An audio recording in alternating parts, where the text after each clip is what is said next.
Tallinna Tehnikaülikoolis on robotite autonoomsete süsteemiga tegeletud juba peaaegu 20 aastat ja algas see kõik siis robootikakursusest, kus me alustasime mobiilsete robotite ehitamisega.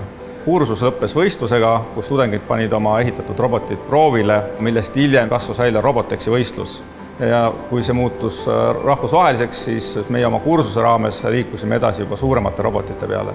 Isesõitva auto mõte idanes aastaid ning 2016, kui oli Eestis Euroopa eesistumine, siis seoses sellega tekkis ülikoolis mõte, et teeks midagi ägedat ja see asi võiks olla üks isesõitev auto.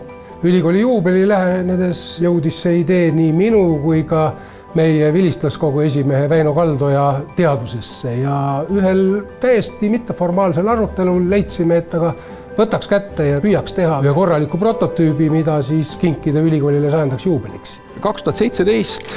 1. juunil oligi see pidulik moment, siis kus üks ülikoolis juba valmis ehitatud isesõitev robot tõi arvuti, kus nii Väino Kaldoja kui ka rektor Jaak Aaviksoo said oma digiallkirjad anda ning leping läkski käima. Tähtajaks oli määratud 1 aasta.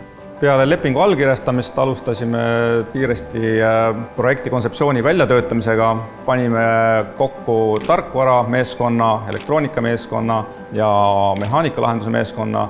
Ja samal ajal hakati siis Silver Autos disainima keret ja hakati ka kerepaneelide tootmisega tegelema. Kui meil esmased lahendused olid valitud, siis hakkasime Tehnikaülikoolis katsetama neid elektrilise laste mänguautoga, et olla veendunud, et need kontseptsioonid töötavad ja edasi liikusime juba siis suurema roboti platvormi peale, testida neid ka välitingimustes ning lõpuks täismõõdus sõiduauto peale.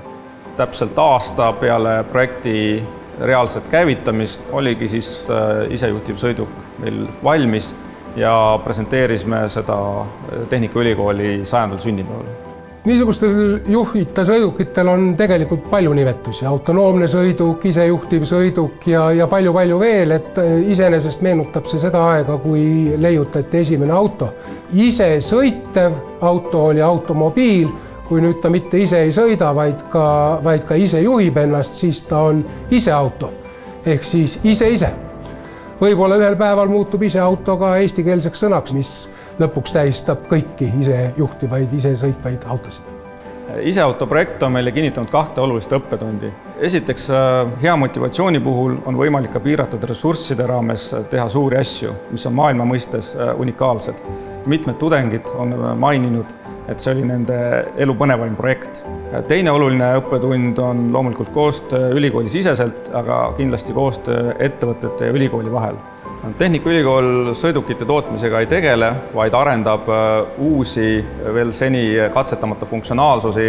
Kohe testime esimest piirideülest kaugjuhtimist üle 5G, mida teadaolevalt maailmas pole siiamaani veel tehtud. Ja testime, kuidas sõidukite omavaheline suhtlus toimib, millised on turvalisuse küsimused, privaatsuse küsimused, loomulikult küberturvalisus ja kuidas see omavahel ühildub targa linnaku keskkonnas. Iseautoga liituvad kõik need olulised märksõnad, näiteks nagu tehisintellekt, kõikvõimalikud tuvastusprogrammid. Väga oluline on see, et kas me saame aru, kas üle tee läheb kilekott või jookseb rebane. Samamoodi, kas hakkab vihma sadama, kas langevad lehed. Seal on tohutult palju sellist tarkvaralist poolt, et saada ise auto sõitma. Või tegelikult täna me ei oskagi väga täpselt öelda, et mis juhtub 5 või 10 aasta pärast. Aga see alusvundament on täna loodud ja laotud ning selle pealt saab edasi minna.